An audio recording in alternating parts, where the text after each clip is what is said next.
Rahul Gandhi is in Maharashtra with the last leg of campaigns that are continuing. Let's listen to what he has to say. भाषण में मैं बोलता हूं कि हमारी focus महिलाओं की मदद करने का है।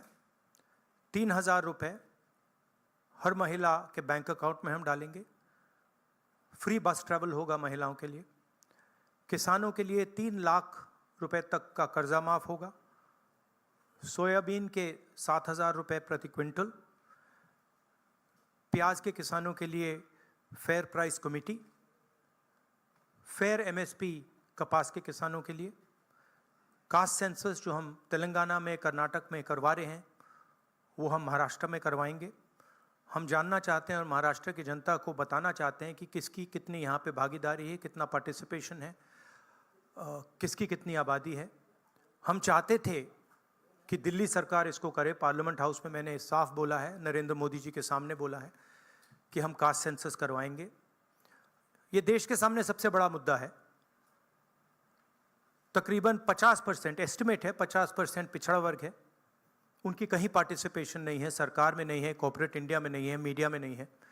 15% दलित हैं, 8% आदिवासी हैं, उनकी भी कोई पार्टिसिपेशन नहीं है। तो कास्ट सेंसस सेंट्रल पिलर है हमारी स्ट्रेटजी का। हमने पार्लियामेंट हाउस में मैंने कहा है 50% रिजर्वेशन की दीवार भी हम तोड़ देंगे। वो भी प्रधानमंत्री करना नहीं चाहते हैं। हेल्थ इंश्योरेंस का हमारा यहाँ एक स्कीम है जो राजस्थान में बहुत सक्सेसफुल था। 25 लाख रुपए का स्वास्थ्य बीमा गरीब लोगों को, किसानों को, मजदूरों को, बेरोजगार युवाओं को ऑपरेशन की ज़रूरत हो, दवाई की ज़रूरत हो, MRI की ज़रूरत हो, जो भी मेडिकल फैसिलिटीज़ की ज़रूरत हो, 25 लाख रुपए तक की फैसिलिटी हमारी सरकार प्रोवाइड करेगी। और फाइनल जो युवा हैं, जो नरेंद्र मोदी जी की पॉलिसीज़ ने, नोटबंदी ने, GST ने जिनको बेरोज़गार किया है, उनके लिए अनएम्प्लॉयमेंट अलाउंस 4,000 रुपये का मंथली, और 2.5 लाख जो सरकारी नौकरियां हैं उनको हम कमिट कर रहे हैं कि उनको हम आपके हवाले करेंगे। तो ये हमारा प्रोग्राम है। मेन इशू वही है। एक तरफ अदानी जी खड़े हैं, धारावी पे निशाना है। महाराष्ट्र की जो धन है उस पर निशाना है। मुंबई के नेचर को चेंज करने का लक्ष्य है। और दूसरी तरफ हमारे किसान, मजदूर, युवा जो एस्पायर कर रहे हैं, जो सपना देख रहे हैं, जिनका सपना हर रोज़ महाराष्ट्र की सरकार तोड़ रही है। तो ये लड़ाई है। Thank you.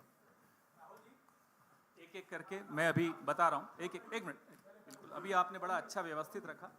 इससे पहले आप सवाल शुरू करें, राहुल जी से मैं आग्रह करूंगा कि आपके सामने कुछ और भी कुछ ऐसा दिखाएं। एक सेकंड, वो क्या था? व्हाट वाज द नारा दैट मोदी जी गेव? क्या है? एक है तो सेफ है। हाँ, यस, दैट वाज। ये देखिए, इधर लाइए भैया इसको।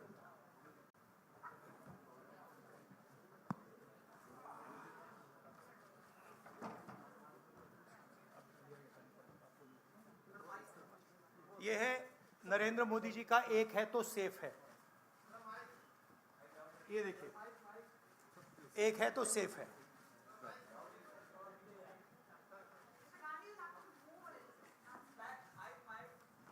It's heavy. ये इसमें एक है तो सेफ है, ये नरेंद्र मोदी जी की महाराष्ट्र सरकार की स्ट्रेटजी है। हम आपको ये दिखाना चाह रहे हैं। मुश्किल खुलता है ये पकड़िए। ये देखिए, एक है तो सेफ है, देख लीजिए। और ये स्ट्रैटेजी का लक्ष्य है। देखिए, एक है तो सेफ है, धारावी का मैप है। ये भी दिखा दीजिए, दूसरा पोस्टर दीजिए। ये 1 लाख करोड़ रुपए का धंधा चल रहा है। ये आप देखिए हमारे प्रधानमंत्री जी और अदानी जी एक साथ खड़े हैं, एक हैं तो सेफ हैं, और ये लक्ष्य है। तो उन्होंने अपना नारा दिया है, हम उनका थोड़ा नारे को आपको समझाना चाहते थे। धन्यवाद राहुल जी। ये अच्छा है, इसको पीछे रखेंगे। अच्छा वो पोस्टर भी लगा दो साइड पे, पकड़ लो यहाँ, एक इस साइड पकड़ लो बस। हाँ, बताइए भैया। एक सेकेंड, आलोक देशपांडे, इंडियन एक्सप्रेस।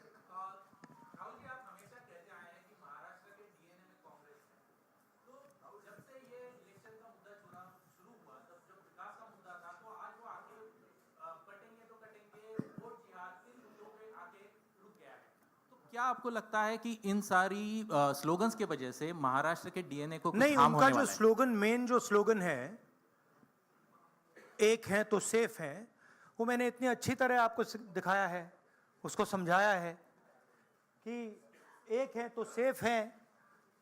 एक कौन है? एक नरेंद्र मोदी जी हैं, अदानी जी हैं, अमित शाह जी हैं। सेफ है तो कौन सेफ है? अदानी जी सेफ हैं। कष्ट किसको होगा? धारावी की जनता को होगा। नुकसान किसका होगा? धारावी की जनता को होगा। जो हिंदुस्तान की स्मॉल और मीडियम इंडस्ट्रीज हैं, जिसका एक चिन्ह धारावी है, उसको एक व्यक्ति के लिए खत्म किया जा रहा है। तो लड़ाई यही है। नारा उन्होंने दिया, हमने आपको समझा दिया। इस इलेक्शन का नारा मोदी जी ने दिया है और बिल्कुल सही नारा है। एक है तो सेफ है। सवाल है सेफ कौन है, सेफ किसका है, एक कौन है, यह सवाल है। दीपक भट्टू से लोकमत। राहुल जी, आज मार्केट में किसानों को सोयाबीन का 4,000 रुपया करीबन रेट मिल रहा है। एमएसपी है 4,830 रुपया। तो आपने कहा है कि हम लोग 7,000 रुपये देंगे अगर सत्ता पे आएंगे तो, और प्लस बोनस। तो 4,000 और 7,000 प्लस बोनस, ये जो डिफरेंस है वो कहाँ से कांग्रेस कॉम्पेंसेट करेगी? ये हमने सारे कैलकुलेशंस कर रखे हैं, हमारा एक्सपीरियंस है, हमने ऐसी ही पॉलिसीज छत्तीसगढ़ में चलाई हैं। तो financially there is no problem, this is easily feasible, we have done all the calculations. Study किया है हमने। अगर आप डिटेल्स चाहते हैं तो हमारी टीम से हम आपको पूरा फाइनेंशियल डिटेल्स, ये जो हमारी कमिटमेंट्स हैं, इसका पूरा फाइनेंशियल डिटेल हम आपको दे देंगे, कोई प्रॉब्लम नहीं है। रंजीत सिंह, एएनआई। अभी राहुल जी गुड मॉर्निंग। मैं रंजीत, एएनआई से। आप चूंकि काफ़ी केंद्रित हैं धारावी के मुद्दे को लेकर के, तो मैं सवाल करना चाहूँगा कि 2005 से धारावी में कोई डेवलपमेंट हुआ नहीं है, रीडेवलपमेंट के नाम पे अगर हम बात करें तो अब जो योजना वहाँ चल रही है, आप चूंकि कह रहे हैं कि बिलियनियर को लखपति बनाने की कोशिश है, लाख करोड़ का उनका टारगेट है। तो 2005 से अब तक जो विकास नहीं हुआ है, अब अगर शुरू हुआ है, उसमें आपको कमियां नजर आती हैं, और आप सरकार आने पे बदलने की बात भी की है महाविकास आघाड़ी ने। नहीं, विकास नहीं हुआ सवाल नहीं है, रीडेवलपमेंट। हाँ, रीडेवलपमेंट। हाँ, तो उसके लिए अगर सरकार आपकी आती तो योजना बंद होगी, तो वो पुनर्विकास और लंबा नहीं किया जाएगा? 3 साल या 5 साल कम से कम लगेंगे, फिर एक बार शुरू होके और लेट। देखिए, हमारी पोजीशन बिल्कुल क्लियर है। ये जो ज़मीन है, जो लोग धारावी में रहते हैं उनकी ज़मीन है, वो उस पे सालों से रह रहे हैं, वहाँ पे वो काम करते हैं, स्मॉल और मीडियम बिजनेसेस का हब है। धारावी को कन्वर्ट करने में दूसरी भी इश्यूज़ हैं। मैंग्रोव्स की जो ज़मीन है वो छीनी जा रही है, यहाँ पे बाढ़ आती है, ज़्यादा आएगी, लोगों को नुकसान होगा, और पूरा का पूरा काम एक व्यक्ति की मदद करने के लिए है।